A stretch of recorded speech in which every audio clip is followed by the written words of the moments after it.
In today's video, I'm going to show you how to crop a video clip in Google Vids. So first, of course, open up your project, then go to the scene with the video clip you'd like to crop. Next is click on the video clip.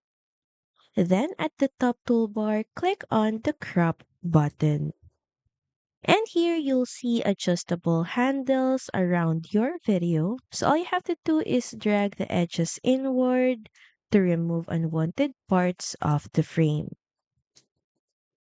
And once you're done, just click on any area around your canvas to apply the effects.